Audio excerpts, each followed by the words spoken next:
묵상기도 하심으로 2015년 1월 세 번째 주일 예배 하나님께 드리겠습니다. 지존자여, 시편금과 비퍼와 수금의 정숙한 소리로 여호와께 감사하며 주의 이름을 찬양하며 아침에 주의 인자하심을 나타내며 밤마다 주의 성실하심을 베품이 좋으나이다. 여호와여, 주의 행사를 나로 기쁘게 하였사오니 주의 손의 행사를 인하여 내가 높이 부르리이다. 여호와여, 주의 행사가 어찌 그리 크신지요. 주의 생각이 심히 깊으나이다. 하나님, 신년이 화살같이 지나가고 있습니다. 세월은 우리의 생각보다 너무나 빠릅니다. 오늘도 저희들은 성삼위 하나님을 예배하고 찬양하고 영광 돌리고자 이곳에 왔사오니 오직 거룩한 주의 성령이 이곳에 좌정하여 주옵시고 우리가 기뻐 찬양하며 감사할 때 천상의 천사들이 화답하며 내 생물과 24장로가 함께 예배를 드리는 예배에 함께하게 하옵소서. 존귀와 영광이 세세 무궁토록 성부와 성자와 성령님께 있을지어다. 아멘.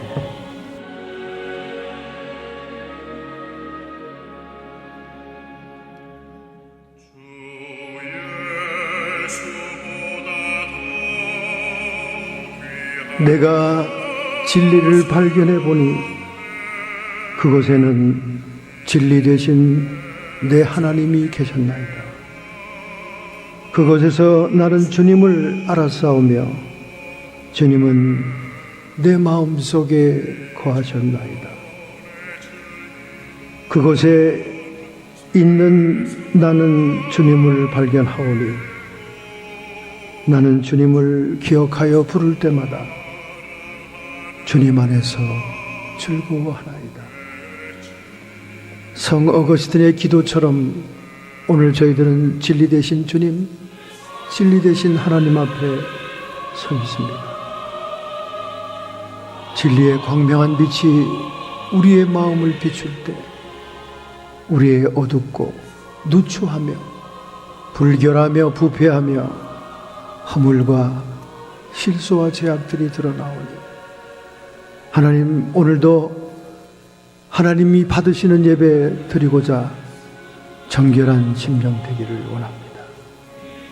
우리의 죄악을 정결케 하여 주옵소서. 어린 양 예수의 보혈로 씻어 주시옵소서. 악한 사탄과 마귀의 참소가 들어오지 못하도록 이 시간 용서하여 주옵소서. 예수님의 이름으로 참회의 기도를 주 앞에 드렸나이다.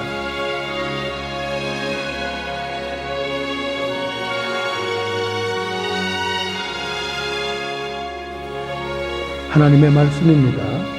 신약성경 86페이지입니다. 누가복음 1장 5절부터 25절의 말씀 함께 통독으로 봉독하겠습니다. 주의 길을 예비하는 사람이 되자라는 제목으로 말씀의 은혜를 받기 전에 먼저 기록된 계시의 말씀 읽으실 때 살아계신 하나님의 음성이 여러분의 영혼 속에 들려오기를 축원합니다. 유대왕 헤롯 때에 아바야 반열에 제사장 하나가 있으니 이름은 사가라요, 그 아내는 아론의 자손이니 이름은 엘리사벳이라. 이 두 사람이 하나님 앞에 의인이니 주의 모든 계명과 규례대로 흠이 없이 행하더라. 엘리사벳이 수태를 못하므로 저희가 무자하고 두 사람의 나이가 많더라. 마침 사가랴가 그 반열 차례대로 제사장의 직무를 하나님 앞에 행할 때 제사장의 전례를 따라 제비를 뽑아 주의 성소에 들어가 분향하고 모든 백성은 그 분향하는 시간에 밖에서 기도하더니 주의 사자가 저에게 나타나 향단 우편에 선지라.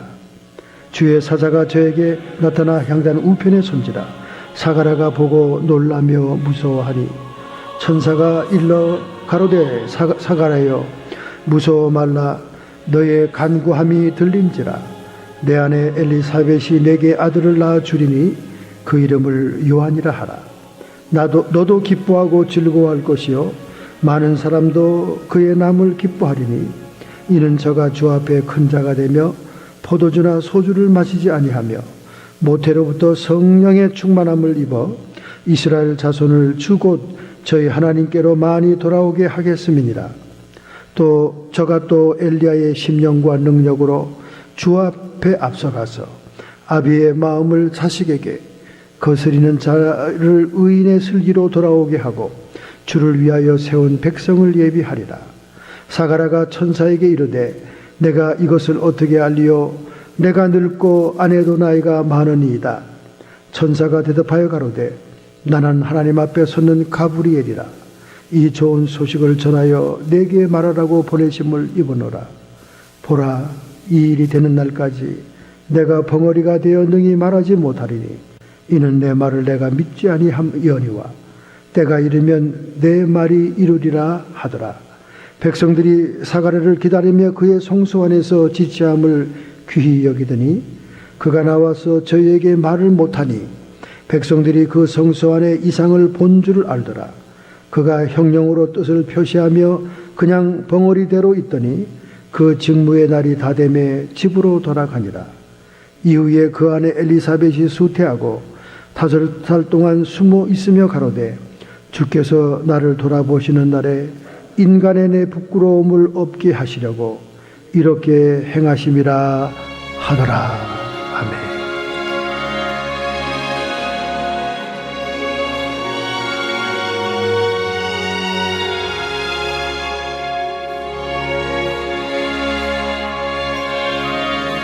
미국을 대표하는 주간지가 있다면 타임지와 뉴스위크입니다. 저는 타임지를 어릴 때부터 정기 구독을 하고 있고 뉴스위크는 가끔 도서관이나 다른 커피점에서 보기도 합니다. 그런데 두 잡지가 상당히 객관성을 유지하면서 기사를 써왔습니다. 그래서 의견을 주장하는 편과 반대하는 기사를 골고루 게재함으로 인해서 독자들 스스로가 판단할 수 있도록 중간적인 입장을 취해왔습니다.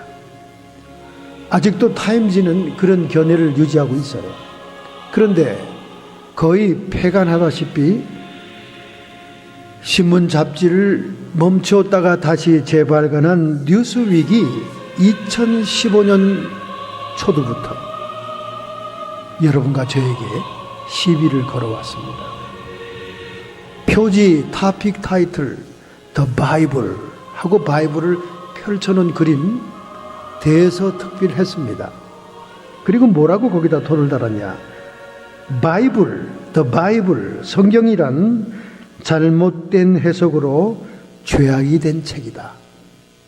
이렇게 타이틀을 걸었습니다. 아주 당당하고 가당차죠. 성경이란 잘못된 해석으로 죄악이 된 책이다. 신북이다 그 말이에요. 신년 벽두부터 노골적인 도전을 해왔습니다. 이것은 아마 미국 사회를 반영하는 것이 아닌가 그런 느낌이 들어요. 도대체 뉴스위크 왜 이러한 토픽을 썼을까? 성경이 죄악의 책이야? 이 커버 스토리는 순수한 복음주의적인 기독교인을 향하여 도전을 한 것입니다. 즉 무슨 말이냐?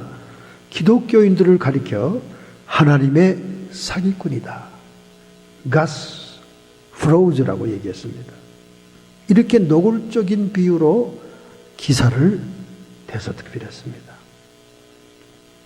왜 이런 얘기를 썼는가? 자세히 기사를 보니까 이런 복음주의 기독교인들은 행인들을 향하여 성경책을 흔들며 동성애자들을 비난한다.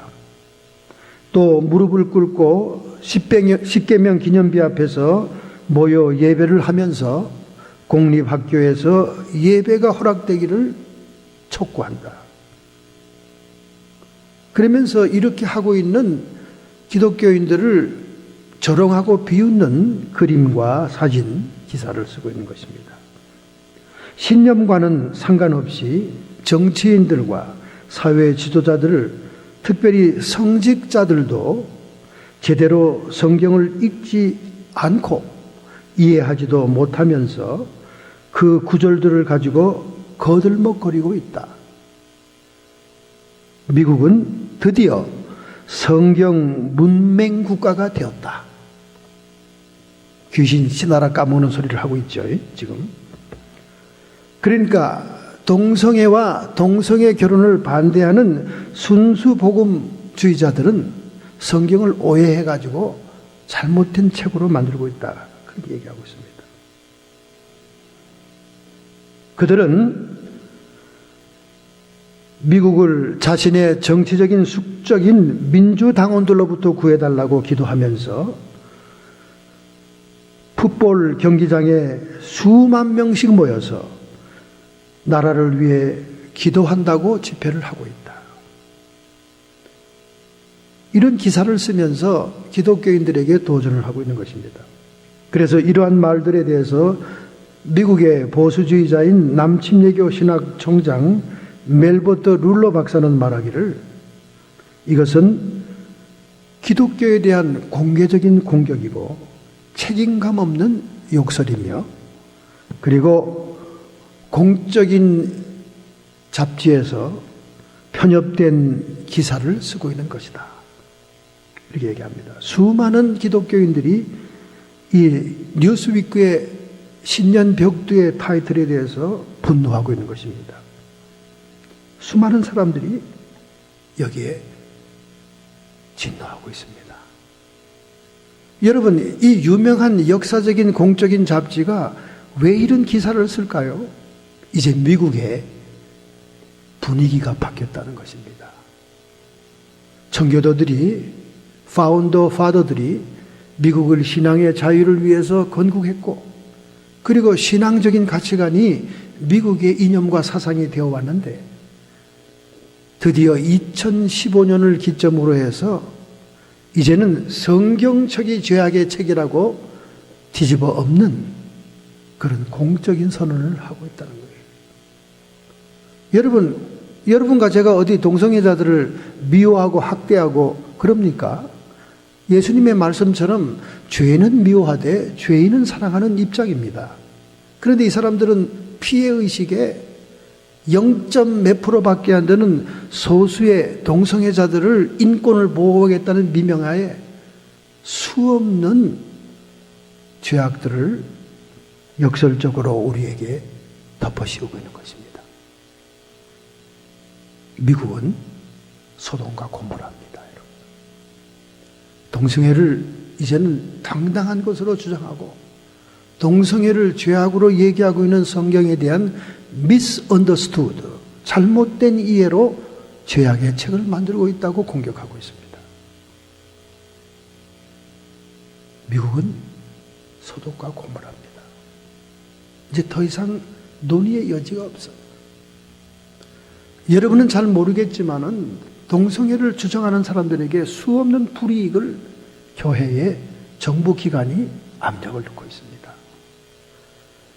여러분이 유튜브에서 봤을지 모르겠습니다만은 어린 유아원에까지 비디오로 그들에게 방영하면서 동성애 교육을 하고 있어요. 저는 그 40분짜리 동성애에 대한 아이들에게 가르치는 비디오 영상을 보면서 이거는 동성애를 이해하라는 말이 아니라 아이들에게 어릴 때부터 동성애를 해도 된다, 장려하는, 주입시키는 동영상, 교육시키는 동영상일 뿐이다, 이렇게 생각합니다. 우리가 미국 생활하면서 공립학교의 붕괴를 보고 있습니다. 그들은 공립학교에서 기도와 예배를 제거했고, 그리고 마약이 만연되어 있습니다. 여러분이 생각하는 것보다 수없는 젊은이들이 마약을 합니다. 국민학교부터 마약을 해요. 마약 문제도 심각하고, 미국이 망조에 들어섰는데 여기에 동성애까지 덮칩니다. 저희 둘째 아들 친구 너무나 이쁘고 깨끗한 애가 있어요. 참 착한 애입니다. 공부도 잘한대요. 중학교 때 저희 집에 오면 90도로 어른들에게 절을 해요. 미국에 태어난 애가 그 정도면 굉장하잖아요. 어른들이 막 흐뭇합니다. 애가 깔끔하게 생기고 예절이 바르니까. 그래서 항상 칭찬하죠. 야, 너희들도 좀 쟤처럼 저렇게 예의가 발라라. 인사를 하려면 정말 저렇게 해야 된다. 걔 칭찬하면 우리 애가 딱 저한테 옆구리를 찌른다. 아빠, 쟤 마약 딜러야. 응? 아니, 저렇게 깔끔하고 예의가 바른 애가 마약 딜러야. 그래, 어떻게 학교에서 마약을 파니? 중학교에서 검사 안 하냐 하더니 쟤 기가 막히게 해. 어떻게 하는데? 이렇게 큰 책을 옆에 들고 다니는데 그 책을 아내를 이렇게 팠답니다. 파가지고 거기다 마약을 넣고 판다는 거예요. 그래서 어쩐지 걔가 항상 책을 들고 다녀요.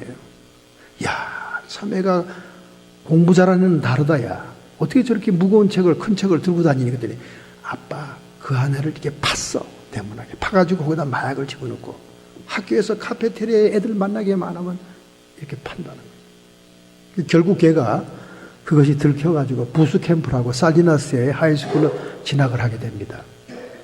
마약 딜러다 걸리면 군대식으로 가리키는 기숙학교가 살리나스에 있어요. 부스캠프라고 그래요.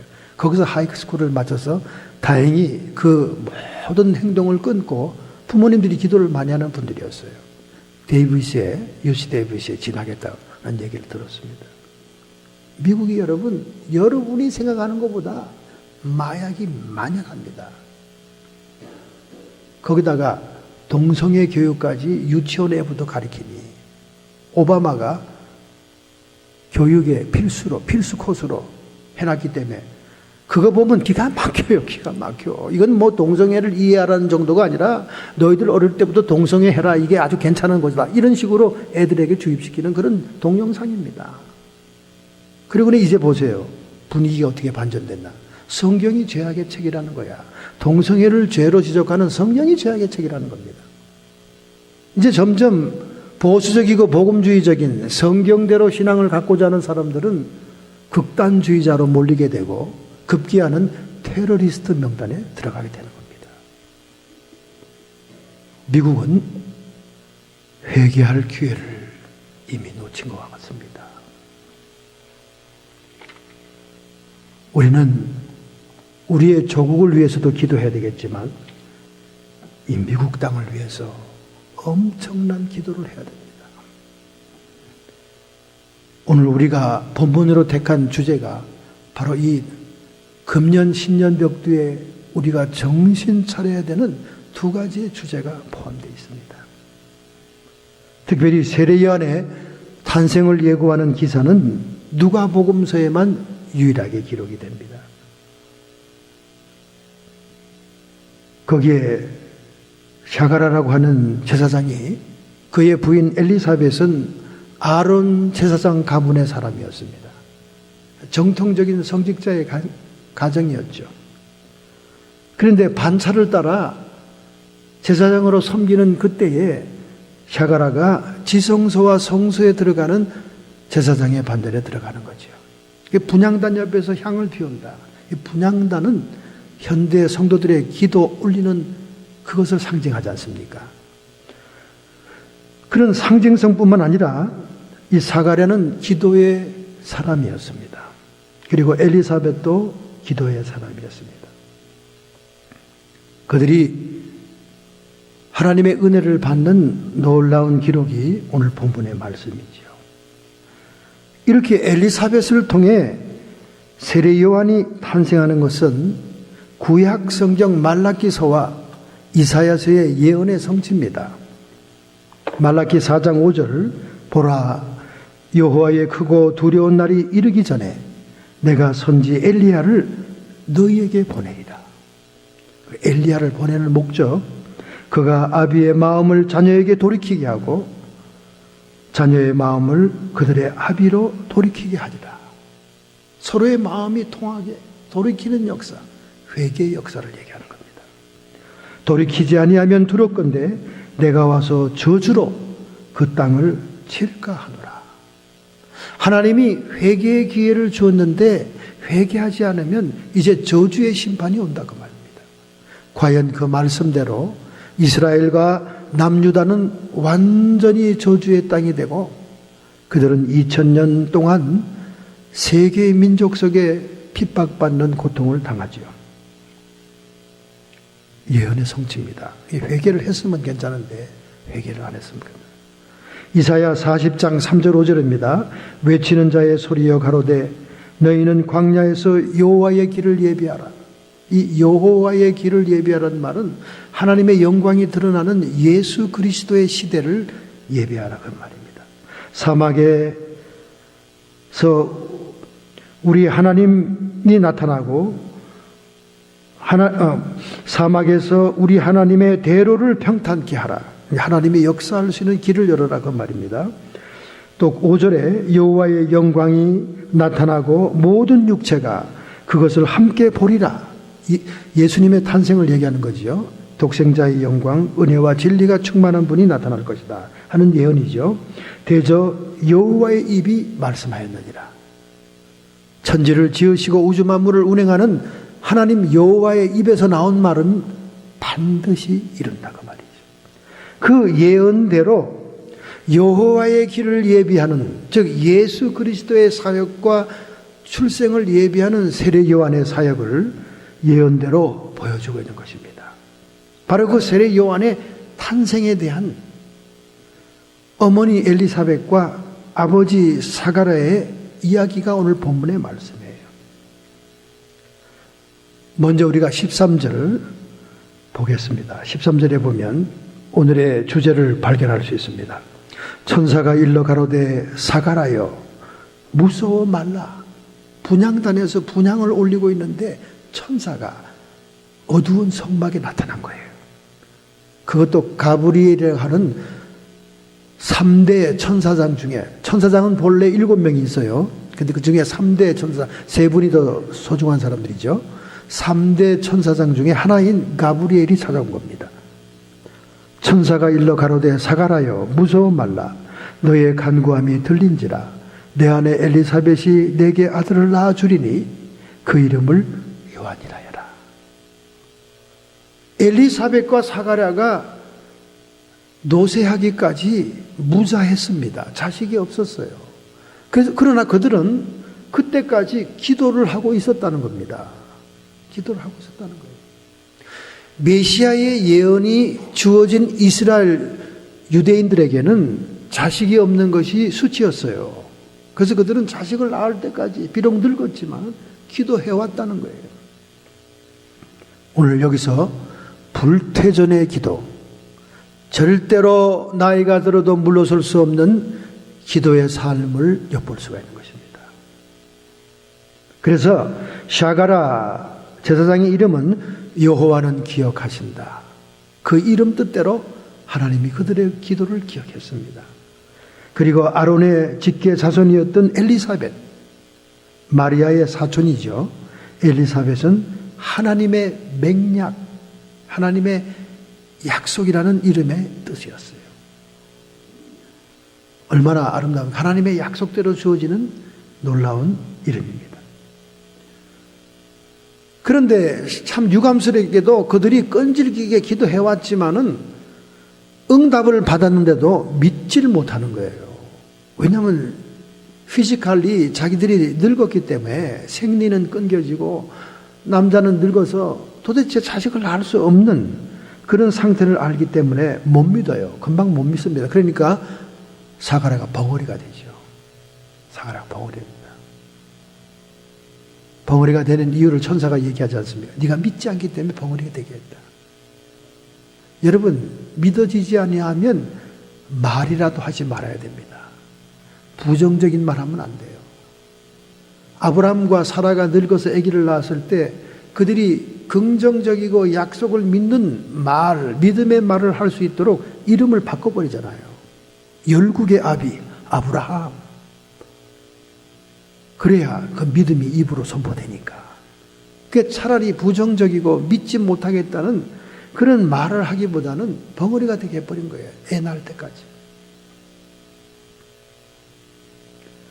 우리가 성경에 보면 임신하지 못하는 분들을 통해 위대한 하나님의 종들이 나옵니다. 이삭이 그랬습니다. 아브라함과 사라 사이에. 요셉이 그랬죠. 요셉이. 라헬과 야곱 사이에. 사무엘이 그랬지 않습니까? 한나와 엘가나 사이에. 그리고 삼손. 다 이렇게 늙을 때까지 아기를 못 낳았던 분들이 그들의 그 끈질긴 기도를 통해 태어나는데 그 자손들이 하나님의 위대한 사람들이 되었습니다. 아마 하나님의 사역을 감당할 자들은 기도가 필요하기 때문이다 하는 영적인 원리를 우리가 깨달을 수가 있는 것입니다. 이렇게 기도가 준비돼서 태어난 자녀들로 하나님은 사용하게 되어 구약의 예언의 말씀, 주의 길을 예비하는 약속을 이루게 되는 겁니다. 그렇기 때문에 여러분, 오늘 여러분과 저에게 참 인간적으로 해결할 수 없는 문제가 있다면 그 문제가 소원이 될 때, 그 문제가 기도의 제목이 될 때 하나님은 놀라운 응답을 주실 수 있다는 거예요. 할렐루야. 하나님은 그렇게 역사한다는 겁니다. 빌립보서 2장 13절에 하나님의 역사는 원리가 기록되어 있잖아요. 너희 안에서 행하시는 이는 하나님이시니 자기의 기쁘신 뜻을 위하여 너희를 소원을 두고 행하게 하시느니라. 하나님은 자발적으로 우리의 의지를 존중하기 때문에 먼저 우리의 마음속에 자원하는 소원을 둔다는 거예요. 우리가 하고 싶은 마음을 준다는 거예요. 하나님의 뜻을 강제로 폴싱해서 우리를 움직이는 게 아니라 우리의 마음속에 하고자 하는 의욕과 소원을 넣어준다는 거예요. 그럼 그 소원의 기도에 의해서 하나님이 행하신다는 겁니다. 왜 그럴까요? 하나님의 역사의 원리는 기도를 통해 역사하기 때문에 그래요. 여러분 생각해 보세요. 천지 만물과 우주를 지으신 모든 하나님, 하나님에게는 모든 것이 다 있습니다.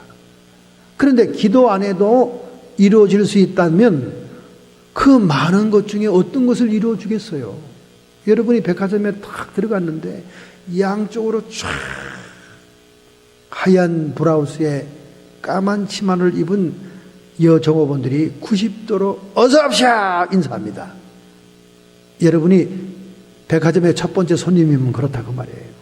그 들어가자마자 거기 안내하는 사람이 뭘 사러 왔어요? 어느 파트로 가실 겁니까? 물어보는데 그냥 아무거나 다 보려고요. 이런다면 아무도 그를 도와줄 수 없을 겁니다. 그러나 나는 오늘 후라이팬을 사러 왔습니다. 그러면 2층으로 철물점으로 데려갈 거예요. 그렇잖아요. 백화점에는 모든 물건이 준비되어 있으니까 아무거나 다 사겠다 그러면 그 사람을 도와줄 수 없는 거예요. 하나님의 입장도 똑같은 겁니다.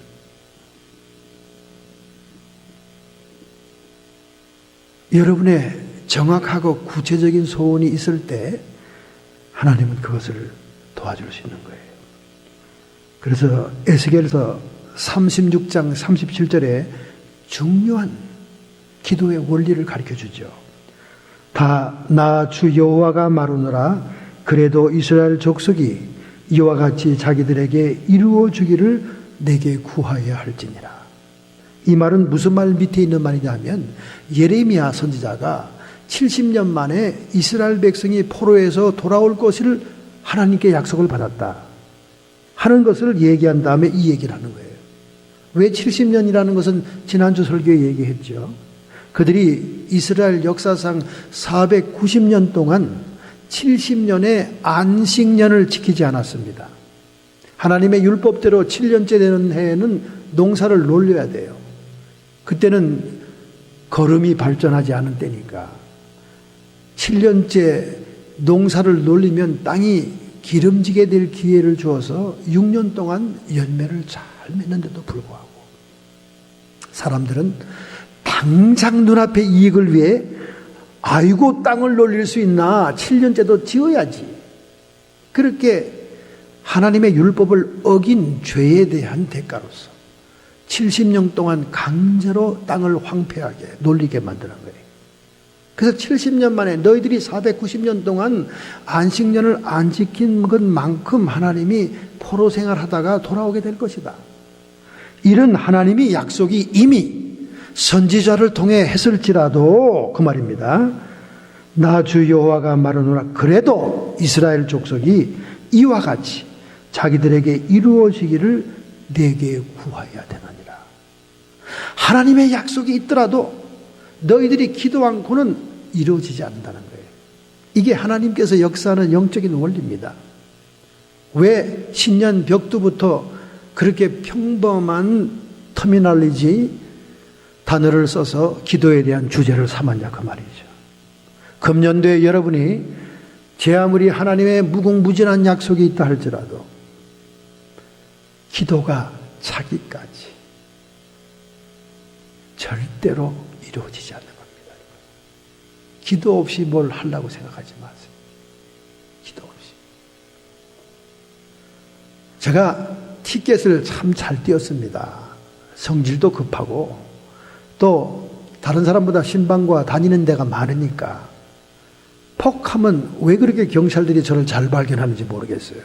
그래서 제가 오래된 교인들에게 제가 좀 조롱을 받았습니다. 아이고 목사님 왜 그렇게 티켓을 많이 띱니까? 이게 문제 아닙니까 저에게. 하나님 남들은 참 그렇게 티켓도 안 띄는데 티켓 띄고 왜 이렇게 잔 사고가 많습니까? 그래서 제가 아주 머리에 필승 탁 하고는 기도에 하나님께 매달린 거예요. 하나님 이제부터는 티켓도 안 띄고 접촉사고도 없고 사고에 인벌보되지 않기를 간구합니다. 그 기도가 상달되니까요. 지금 근 10년 넘게 티켓 안 띄고요. 사고도 안 나고요. 그리고 사고가 1분 전 30초 전에 피해가게 하시고요. 그리고 심지어 티켓을 띄게 되어서도 경찰이 와서 경고만 하고 보냅니다. 그게 딱 한 번 있었어요. 얼마 전에. 놀랍죠 여러분? 제가 아이고 뭐 하나님께서 복잡하시고 업무가 다망하신데 아무 티켓까지 그런 것까지 내가 기도해서 되나? 전혀 기도 안 했거든요. 그 문제에 대해서는.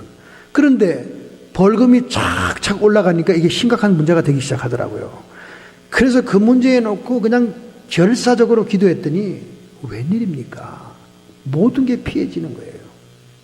제가 다시 한번 느낀 거예요. 이야, 원숭이도 나무에서 떨어진다고 그러더니 목사가 자동차 운행에 대한 기도를 안 했더니 그렇게 복잡하게 머리 아픈 사건들이 연달아 일어나더니 이제는 하나님이 도와주시는구나. 여러분, 여러분의 일상생활 가운데 유난히 문제가 되는 부분에 기도를 시작하세요. 기도해야 됩니다, 여러분. 기도 안 하면 이루어지지 않아요. 하나님이 여러분을 보호하시고 여러분의 자녀들을 사랑하시고 뭐 여러 가지 많은 혜택을 주시고자 하지만은 오늘 에스겔서 36장 37절 그래도 이와 같이 자기들에게 이루어지기를 내게 구하여야 할지니라. 할렐루야. 신년벽두에 성도로서 가장 평범한 주제인 기도를 여러분에게 소개하는 이유가 있는 거예요. 2015년을 정말 승리로 변화시키려면 여러분이 구체적인 철저한 기도를 해야 됩니다. 사실 여러분 그냥 성질대로 막 뛰어나가서 일을 치고 말지 질르고 말지 뭐 쭈그리고 앉아서 기도하고 아이고 참 쭈글 상시롭고 말이지 맨날 뭐 비굴한 것 같고 이런 느낌 들 때가 있어요. 그런데 천지를 지으시고 모든 만물을 운행하는 전지한 분에게 부탁하는 것이 부끄러운 일이 아닙니다. 우리가 이 사가랴의 부부처럼 끝까지 기도하게 된다면요, 자신뿐만 아니라 자녀의 병까지 치료받는 예가 마태복음 15장 22절에 나옵니다. 또 의의가 없는 자라도 끝내는 주의 응답을 받게 된다는 거예요. 하나님 보시기에 영적인 개 같아도 심지어 그 믿음을 인정받는다는 거예요. 스로보닉의 여인처럼. 아무리 흉악한 귀신에 들려 있어도 끈질긴 기도를 하면 노연함을 받는다는 거예요. 무당 출신들이 그런 경험들이 많아요. 예화를 많이 들을 수 있습니다. 너무나 자기들이 무당짓하고 하는 것이 자식들에게도 창피하고 이웃에 창피하니까 아이들이 주일학교 다니고 하는 걸 보고는 자기는 알지도 못하는 하나님에게 빌잖아요. 이 무당신이 떠나가고 여기서 벗어나게 해달라고. 그렇게 끈질기게 이 무당이 기도해서 풀려난 사람들이 많지 않습니까? 밤낮으로 부르짖는 자는 자신이 비록 사랑의 마음이 부족해도 응답이 온다는 거예요. 그가 악할지라도 좋은 것을 준다는 겁니다. 이 기도가 굉장히 위력 있는 거예요. 뻔뻔스러울지라도 그의 소용대로 준다는 거예요. 누가복음 11장 8절. 뻔뻔스러워도 염치가 없을지라도 성령이 함께한다는 거예요. 누가복음 11장 13절. 그러니까 끝장 기도를 드린다는 게 얼마나 중요합니까, 여러분? 낙심치 않고 기도하는 사람들의 특징도 성경에 많이 나와 있죠. 주의 목전에 쫓겨나서 물고기 뱃속에 들어간다 할지라도 그는 3일 낮밤을 큰 물고기의 소화기에 소화되는 순간, 해초를 뒤집어 쓰고 있는 순간에도 구원함을 받았다는 겁니다. 지하 감옥에 있을지라도 노임을 받습니다. 사도행전 16장에 주의 사도들이 그랬잖아요. 불 가운데 들어갈지라도 구원받지 않습니까? 다니엘서 3장 26절. 사자굴 속에서도 다니엘이 구원받지 않습니까? 여러분, 오늘날까지 기도한 제목들이 있습니까? 낙심하지 마세요. 낙심하지 말고 끝장 기도를 합시다. 금년도에 여러분이 아주 끝장 기도를 한번 해보세요. 되게 기도를 하다 말고 시들해지기 때문에 그래요. 어린아이들도 길거리 가다가 장난감 가게만 지나가면 애들이 땅에서 뒹굴고 얼마나 어머니를 망신을 줍니까? 근데 걔들이 그 사고 싶은 마음이 금방 변하잖아요. 그래서 오늘날 여러분 어머니들이 숨을 쉬고 살지 않습니까? 그런데 그 아이가 끝장을 내고 그냥 매달리는 거는 안 사주고 못 뺏기잖아요. 결국은 사주지 않습니까? 달라스에 사는 한 영접공이 말이죠. 영접하는 사람이 도심지에서 10마일쯤 떨어진 하수도 송수관을 공사하고 있었습니다. 그래서 땅을 파고 움직이던 사람들은 다 가고 마지막 땜질하는 자신만 얼굴에 카바를 쓰고 말이죠. 보호막 카바를 쓰고 용접을 열심히 하고 있는데 갑자기 우르르 소리가 들리는 거예요. 그 큰 하수도 구덩이를 팠던 사람들이 다 가고 난 다음 그들이 파놓은 흙을 불안정하게 옆에다 걷어놔가지고 흙이 무너지기 시작한 거예요. 저 한참 밑에서 용접을 하고 있던 그는 속절없이 흙더미에 묻히게 됩니다. 그러나 다행스러운 것은 그가 얼굴에 카바를 하고 있었기 때문에 그 공간만큼 숨을 쉴 수가 있었어요. 그러나 인적이 드문 텍사스 달라스의 교회에서 그는 속절없이 생매장으로 죽어가고 있는 것입니다. 그러나 이 영족공은 평소에 교회도 잘 나가고 하나님께 기도 생활을 게을리하지 않았던 분입니다. 그는 마지막 호흡을 해가면서 하나님께 기도했습니다. 하나님 살려주십시오. 여기는 사람의 인적이 없는 동떨어진 동네입니다. 누군가 나를 찾아서 나를 살려주게 해주시옵소서. 그러고 기도하는데 점점 이제 산소가 부족해오고 호흡이 거칠어지고 심장은 압박을 당합니다. 몸부림을 치고 있는 거예요. 그리고 할 수 있는 것은 기도밖에 없었습니다. 그런데 그에게는 아주 단짝 친구가 하나 있었는데 트럭 운전사였어요.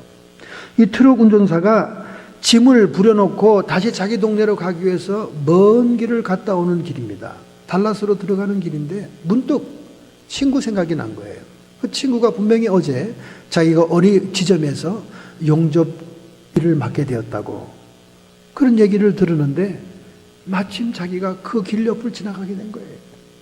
그래서 친구가 궁금해서 이 인간이 일을 끝나고 갔나? 나랑 좀 만나서 같이 좀 지내야 할 텐데. 그리고 트럭을 가고 그 일하는 장소 근처를 지나가는데 보니까 흙으로 다 메꿔진 거예요. 그래서 일을 다 끝나고 갔네 하고 거기를 지나치려고 그러는데 그 흙더미가 조금씩 움직이는 모습이 보인 거예요. 그 이상해서 내렸습니다. 내려서 이렇게 와서 보니까 자기 친구의 열쇠고리가, 이 친구가 열쇠가 이렇게 너무나 많아요. 비즈니스 하다 보니까 열쇠고리를 이렇게 고무줄 끝에 묶어놨는데 이 사람이 함몰되면서 고무줄에 늘어나서 열쇠가 흙밖에 나와 있었던 거예요. 그래서 깜짝 놀라서 아니 이 친구가 열쇠도 없이 집에 갔나 하고 열쇠를 잡아당기니까 그 밑에서 막 소리 지르는 소리가 들리는 거예요. 그래서 그는 트럭에 가서 삽을 가져와서 막 파헤쳤습니다. 결국은 숨이 넘어가기 전에 이 용접공은 살아난 것입니다. 할렐루야. 여러분, 이런 간증들이 유튜브 이런 데 얼마나 많은지 몰라요. 심지어 차가 확 지나가는데 어떤 사람이 교인이 지나가다가 차에 완전히 부딪히는 장면인데 그 헤드라이트에 어떤 다른 존재가 그를 끄집어내서 도로 밖으로 던지는 모습이 찍혔습니다. 천사에 대한 간증이지요. 정말 하나님의 사람, 기도의 사람들은 이런 놀라운 역사를 받게 되는 것입니다. 여러분, 금년도에 여러분의 문제가 있습니까? 여러분의 마음에 소원이 있습니까? 그것은 여러분들에게 하나님께서 기도의 제목으로 던진 줄로 믿습니다. 할렐루야. 샤가라와 엘리사벳이 애가 없었다는 그 자체가 하나님의 구원의 약속, 구약의 말라기의 약속을 성취하기 위한 통로로서 남겨놓았다는 것입니다. 금년도에 오늘 여러분과 제가 하나님 여호와의 영광을 드러내는 길을 예비하는 자가 되기 위해서는 기도의 사람들이 되어야 되는 거예요. 여러분, 우리 주변을 가만히 살펴보세요. 기도의 제목이 너무나 많습니다. 당장 내 이웃에서부터 시작해서 길 건너 사람으로부터 시작해서 이 미국 땅이 돌아가는 걸 생각해서 우리 한국을 보면 수없는 기도의 제목들이 있습니다. 여러분의 기도의 양이 찰 때 하나님은 그 길이 열린 것을 보고 그 길을 통해서 영광을 드러내고 역사할 줄로 믿습니다. 할렐루야. 예레미야 29장 13절에 오늘 하나님께서 여러분에게 말씀합니다. 너희가 전심으로 나를 찾고 찾으면 나를 만나리라. 정말로 여러분의 기도가 all heart, 전심으로 기도한 기도냐 그 말이야. 그냥 되면 되고 말면 말고 그냥 이런 마음으로 기도해서는 안 된다 그 말이죠. 그만큼 절박성이 없다는 거예요. 그래서 자꾸 하나님은 문제로 던지는 거예요. 문제로. 절박성을 얻기 위해서 여러분에게 문제로 던지는 겁니다.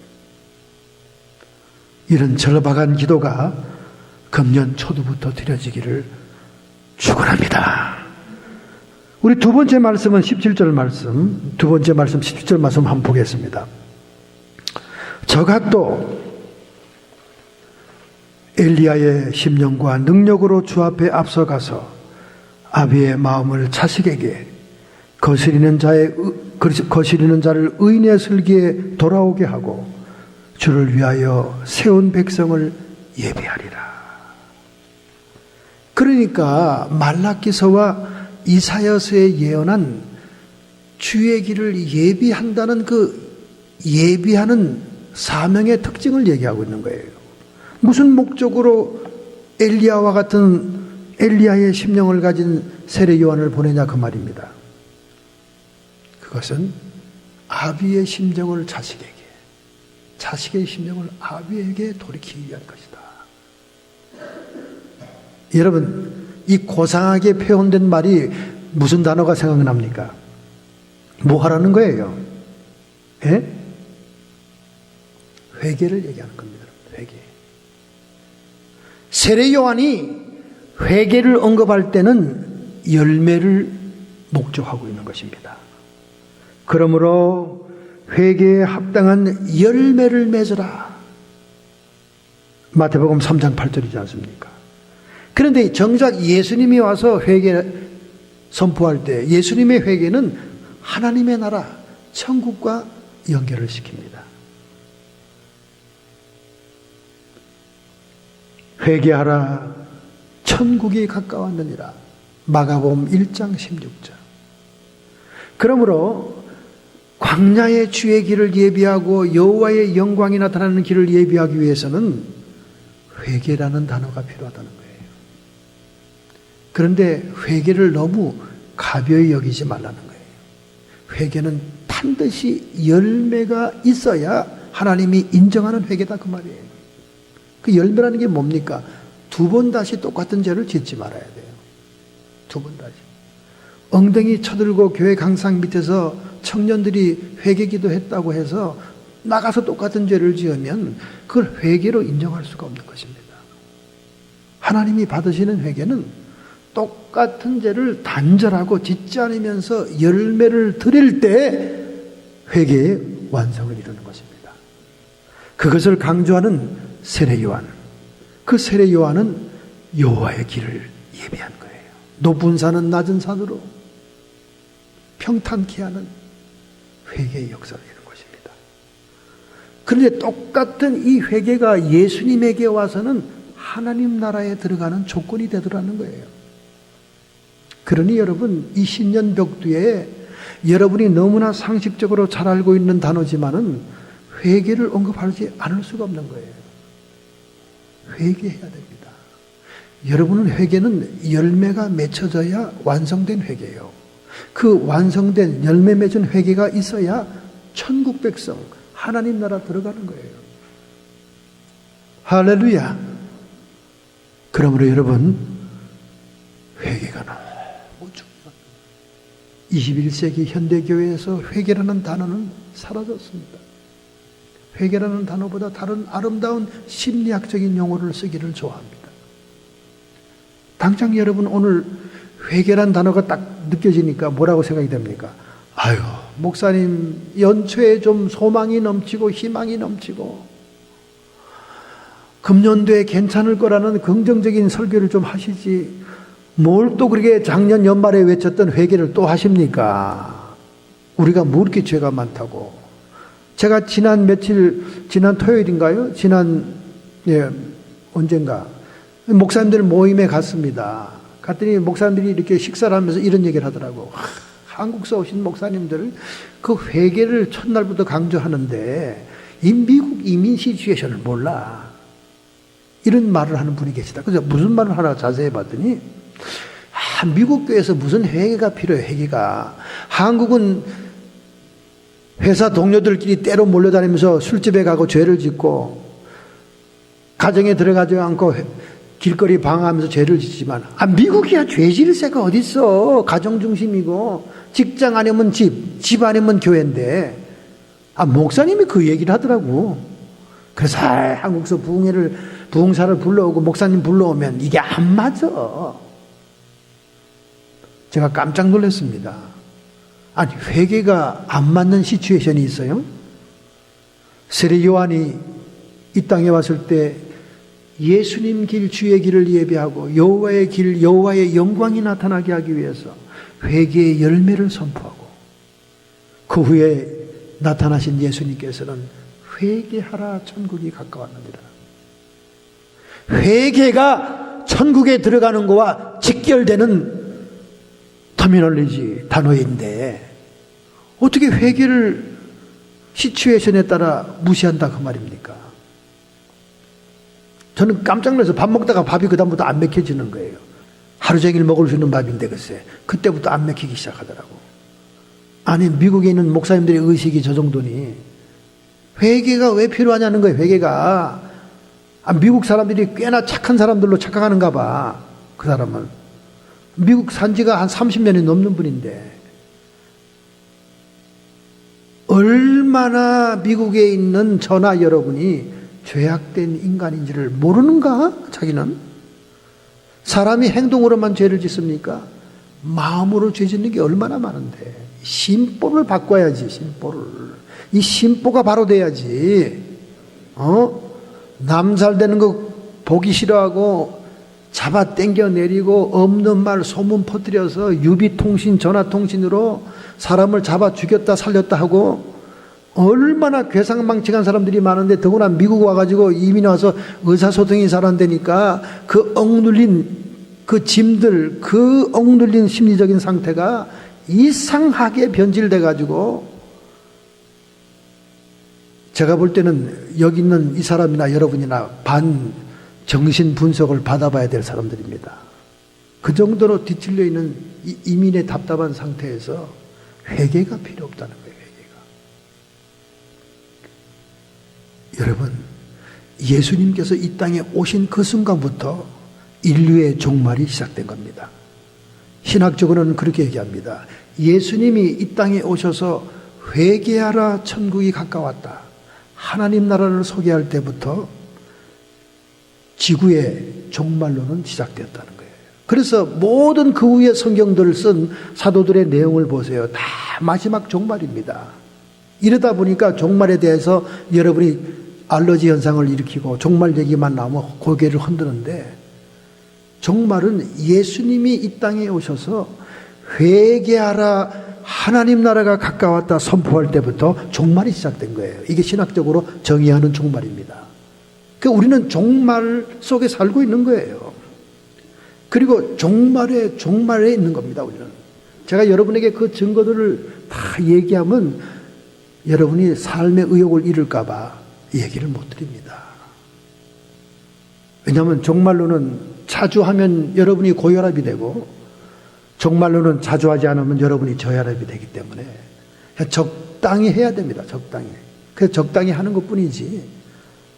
그러나 사모와 저는 종말론 속에 살고 있어요. 왜? 그렇지 않으면 우리 신앙에 깨어있질 않으니까. 자꾸 세상을 사랑하고 세상에 집착하게 되니까. 그러나 종말론적인 신앙은 세상 사랑하는 마음이 똑 떨어집니다. 너희가 세상을 사랑하면 아버지의 사랑이 너희에게 없느니라. 세상에서 돈 더 벌고, 세상에서 명예를 더 얻고, 세상에서 더 큰 집에 살고, 세상에 집착하는데 무슨 아버지에 대한 기대감과 사랑과 하나님 나라에 대한 소망이 있겠어요? 그런데 여러분, 제가 고민을 했습니다. 왜 사람들은 회개에 대한 말을 듣기 싫어할까? 기가 막히게 정신분석적으로 해결한 분이 계십니다. 그분은 닥터 스캇 팩이라는 목사님이에요. 이분은 거짓된 사람들이라는 책을 썼습니다. 이 책은 베스트셀러가 됐어요. 이제는 한국말도 번역이 됐습니다. 그는 그의 간증과 함께 그가 연구한 결과를 그 책에 수록을 했습니다. 스캇 팩 목사님은 심리 상담가였어요. 수많은 문제 있는 가정과 어린 자녀들을 상담하는 심리학자였습니다. 그런데 그는 하나님을 독실하게 믿는 성도였어요. 하나님을 믿어요. 전지전능한 분을 믿습니다. 그러나 그는 사탄의 존재에 대해서는 믿지 않았어요. 오늘날 그런 분들이 수없이 많아요. 왜냐하면 어떻게 감히 천지 만물을 운행하는 권능의 하나님 앞에 그런 누추한 어두움의 세력이 존재할 수 있단 말인가. 그래서 사탄의 존재는 믿지 않았어요. 하나님께 전력을 다해 신앙을 가졌던 거죠. 반쪽 신앙입니다. 그런데 그가 상담 심리하면서 계속 사람들을 카운셀링하면서 정말 인간의 심리학적 분석이나 정신 분석으로 해결되지 않는 사람들을 만납니다. 이상한 돌출 행동을 하고 이상한 힘을 사용하고, 그리고 눈빛이 완전히 이 세상 사람의 눈빛이 아닌 사람들을 만납니다. 그렇게 고민하던 중에 귀신들을 축사하고 사탄을 이겨내는 그런 종들을 만나게 되고 그들의 축사 현장에 참가하게 되면서 그는 내가 심리학과 정신분석으로 다룰 수 없던 이 사람들은 디모니 포지션 됐던 사람이구나 하는 걸 깨닫게 되고 사탄의 존재와 귀신의 존재에 대해서 연구하기 시작합니다. 수많은 축사의 현장에 일어나는 괴기한 현장들을 바라보다가 그는 이런 연구를 하는 거예요. 도대체 저 귀신들, 저 사탄들의 중심 정체의 내용은 무엇인가? 도대체 무엇이 저들을 저렇게 점령하게 하는가? 그가 정신분석학적으로 접근해보고 딱 하나의 단어를 집어냈습니다. 그것은 나르시즘이라는 거예요. 여러분, 나르시즘이라는 게 뭔지 아시죠? 심리학이나 정신분석에서 사용하는 단어인데요. 그리스 신화에 나르시우스라고 하는 신이 연못에 비친 자기의 아름다운 모습에 너무나 황홀해가지고 너무나 심취해서 정신없이 그 황홀한 모습에 도취되었다가 이렇게 몸이 어지러워서 물에 빠져 죽는 겁니다. 이게 나르시즘이라고 그래요. 그러니까 우리 한국말로 쉽게 얘기하면 공주병. 난 너무 잘생겼어. 어쩌면 이렇게 나는 잘 태어난 거야. 막 이런 식으로 외모부터 시작해서 이 나르시즘이라고 해요. 그런데 이 외모만 가지고 얘기하는 나르시즘은 그건 뭐 시작에 불과한 겁니다. 이 내면의 나르시즘이 더 무서운 거예요. 보니까 자기 집착, 자기 애가 사탄이 점령하는 중요한 정신적인 동기들하는 거예요. 심리학자고 정신분석하니까 이 데몬 포지션에 대한 연구를 한 겁니다. 그래서 나르시즘이 문제다. 자기 집착과 자기애가 강한 사람들이 디몬에 포지션 된다 하는 그런 분석적인 책을 쓴 거예요. 이분이 과학적인 기술을 했습니다마는 그 나르시즘, 자기애, 자기 집착이 뭡니까? 원죄의 중심 기능인 거예요. 여러분, 원죄가 어디서 왔습니까? 원죄는 사탄의 미혹으로 온 겁니다. 그죠? 네가 하나님처럼 될 것이다. 그래서 선악과를 따먹게 해서 결국 사탄에게 잡히게 했잖아요. 그럼 이 나르시즘, 자기의 자기 집착이 어디서 왔냐? 사탄의 특징이죠. 하나님이 사탄을 너무나 아름답게 만든 거예요. 이 루시퍼라는 천사장이 악기를 다루면서 너무나 아름다워요. 막 화강색 사이에 돌아다니고 막 하나님이 너무나 아름답게 창조한 거야. 이 천사장 중에도 음악하니까 재능도 뛰어나고 말이죠. 그러니까 자기 그 아름다움에 그만 도취된 거야, 이 마귀가. 그래서 하나님의 보좌를 넘보잖아요. 내가 저 북극성 높은 보좌에 저와 비기리라. 내가 앉으리라. 막 이렇게 하나님을 넘보다가 결국 정죄를 받아서 심판받아서 쫓겨나잖아요. 그 타락한 천사가 마귀입니다. 그 마귀 자체가 자기 애와 자기 집착 때문에 공중에서 쫓겨난 거예요. 천사에서 쫓겨난 겁니다. 그러니까 자기에게 있는 그 성격, 그 자기에게 있는 그 정신 상태가 원죄를 짓는 인간들에게 전염되어 들어온 거예요. 그래서 오늘날 이 스캇백 박사님이 드디어 깨달은 게 나르시즘을 가진 자들이 이 디몬과 사탄에 점령되기가 쉽구나. 근데 이 나르시즘은 나랑 상관없는 것 같으죠. 그죠? 여러분과 오늘 나하고는 아무 상관없는 얘기 같으죠. 천만의 말씀. 특별히 한국의 대교회 목사님들에게는 이 나르시즘이 있습니다. 무슨 말이냐? 나는 완전해. 나는 부족함이 없어. 나는 다 알아. 누가 나에게 충고하고 나쁜 얘기하면 어떻게 해서든 밀어서 정치적으로 쫓아버리고 교회에서. 그리고 나는 모든 걸 다 아는 사람이고 나는 완전한 사람이라서 내 말만 들어. 그래서 막 훈계조로 일방적으로 얘기하고 내 말을 안 들으면 저주받아. 이 대교회 목사들의 특징입니다. 자기 도취에 빠진 거예요. 자기 집착에 빠진 거예요. 자기의 하나님을 통해서 역사하는 그 능력들이 자기의 특권이 된 거예요. 이 나르시즘의 일종입니다, 여러분. 이런 나르시즘이 있을 때 마귀가 통로가 열리는 거죠. 그래서 이단 교주들, 박대선 이런 사람들이 다 그 통로로 귀신들이 점령한 겁니다. 특별히 이 대교회 목사님들의 백그라운드를 보시면 태어난 환경이 불우해요. 그리고 제대로 정식 교육도 잘 못 받았어요. 이런 분들이 갑자기 수많은 사람들에게 히로인이 되니까 더욱더 자기 도취에 빠지는 거예요. 자기가 대단한 사람인 거예요. 그러면 대교회 목사님들만 그런가요? 아니죠. 그 목사들의 자녀들도 그렇습니다. 대교회만 그런가요? 아니죠. 조그만 교회도 마찬가지예요. 그 목사님들만 그런가요? 아니죠. 성도들도 마찬가지지. 자기의 과거와 열등감이 많으면 많을수록 보상의식에서 자기가 대단한 사람으로 올려놓습니다. 내 사생활에 참여하지 마라. 내 삶을 건들지 마라. 나는 자수성가하고 나는 대단하게 혼자 열심히 살아왔고 괜찮은 사람이야. 자기애, 자기 집착, 교만, 고집 이런 것들로 뭉치게 됩니다. 여기에 사탄과 귀신이 다 날개를 치고 깃드는 거죠. 그래서 일방적으로 자꾸 훈계죄로 얘기하는 사람들은 이런 나르시즘에 빠진 사람이에요. 상대방을 무시하며 네가 뭘 알아? 네가 얘기하는 거에 건질 게 없네. 그래서 조금 사회 명사가 되거나 교계의 명사가 되면 남의 말을 안 들어요. 안 듣습니다. 자기 얘기만 자꾸 합니다. 나는 이렇게 살아왔고 이런 불우한 환경에서 이렇게 멋있게 섰고 이렇게 얘기만 합니다. 그러니까 나한테 뭐 충고할 생각하지 마라. 이게 오늘 한국 교계의 문제고 오늘 성도들의 문제입니다. 나르시즘은 마귀와 귀신에게 통로를 열어주는 거예요. 이런 자기애와 자기 집착에 빠져있는 사람들에게 너 죄인이니까 회개하라. 좋아하겠어요? 무슨 또 회개하는 소리를 하고 있어. 내가 무슨 죄냐. 얼마나 내가 잘 나가는 사람이고 교회 열심히 봉사하고 40년 동안 교회 출석하고 말이지.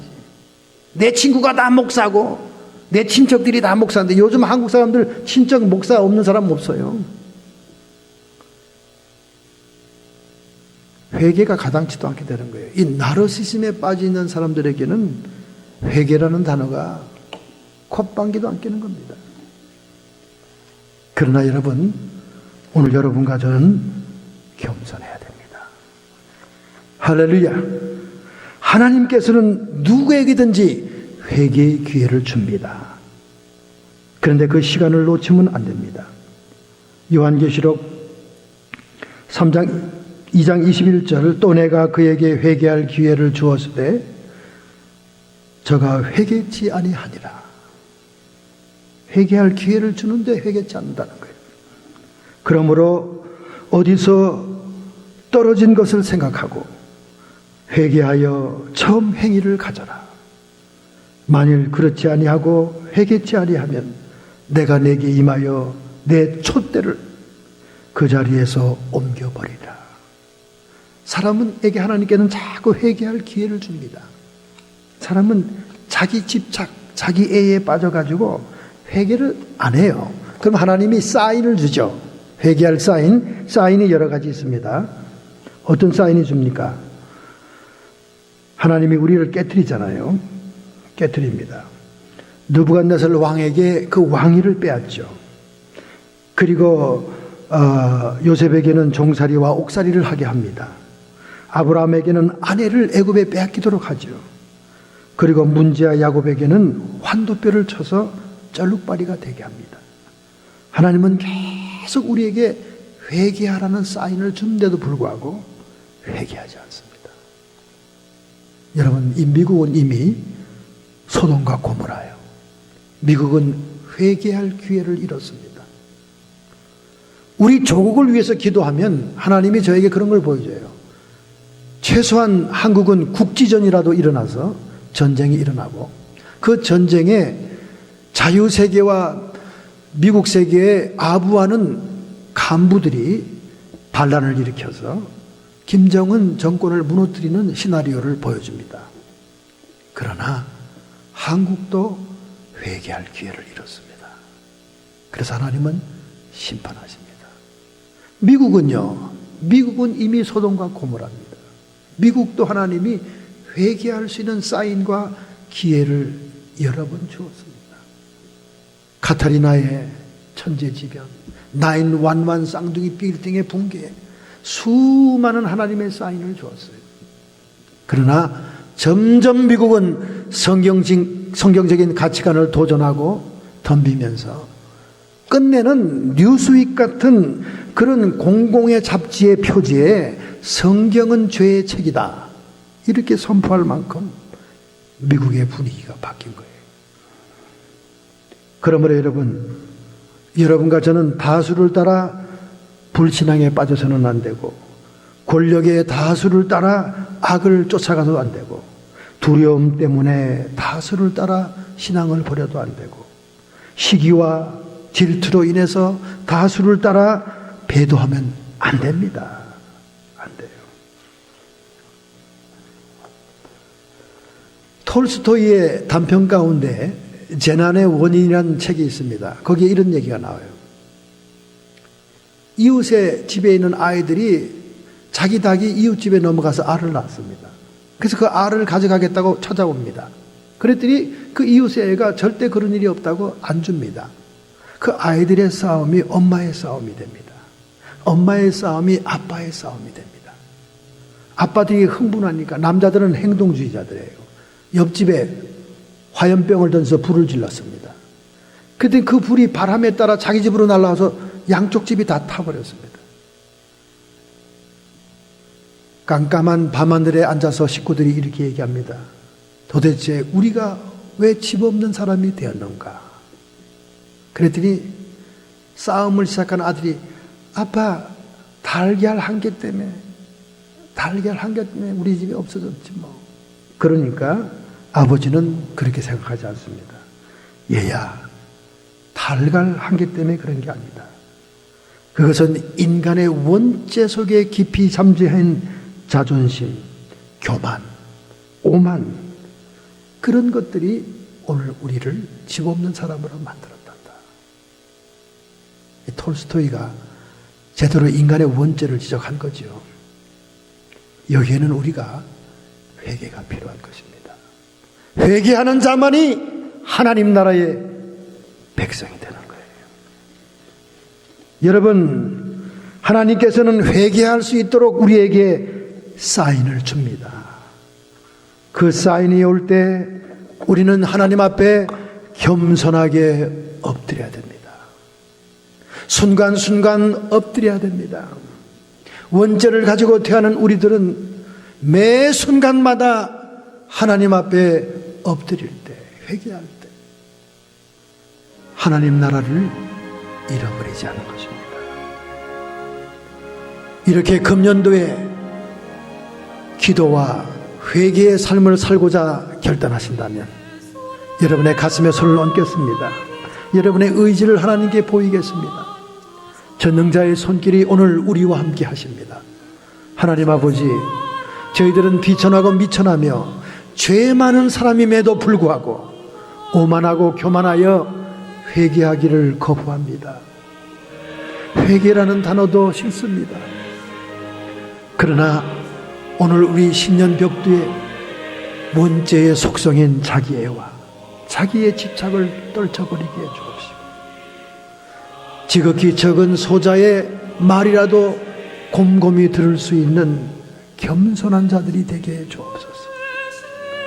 항상 주님 앞에 자신을 물 쏟듯이 쏟아놓아 눈물로 회개할 수 있는 자가 되게 해주옵시고, 우리의 조국의 민족을 위해, 이 미국 땅을 위해 대신 눈물 흘릴 수 있는 중보의 사명자가 되어서 하나님의 영광에 임하는 길을 예비하게 해 주옵소서. 이렇게 살기로 결단하고 결심하는 자들을 주님의 피 묻은 손으로 안수하심을 믿습니다. 성도의 육체와 정신의 역사는 모든 질병들아 예수님의 이름 권세로 그 고통을 가지고 떠나갈지어다. 우리의 마음속에는 예수님이 주시는 평안을 주옵시고 세상을 이기는 이김을 허락하여 주시옵소서. 이기는 자에게 주시는 모든 약속과 상급을 받을 수 있는 성도가 되기를 사모합니다. 악한 마귀 사탄 귀신의 세력들아, 예수 그리스도의 이름으로 명한다. 주님께서 너희를 정복하고 승리하셨으니 하늘과 땅의 권세를 회복하신 예수님의 권세로 명하노니 일곱 길로 쫓김 받을지어다. 모든 흉악의 결박과 멍에를 끊어버리고 쫓김을 받을지어다. 하나님, 금년도에 오직 승리 여호와 니시의 깃발을 흔드는 저희들 되게 해 주옵소서. 예수님의 이름으로 감사하며 축복하며 기도하옵나이다. 아멘.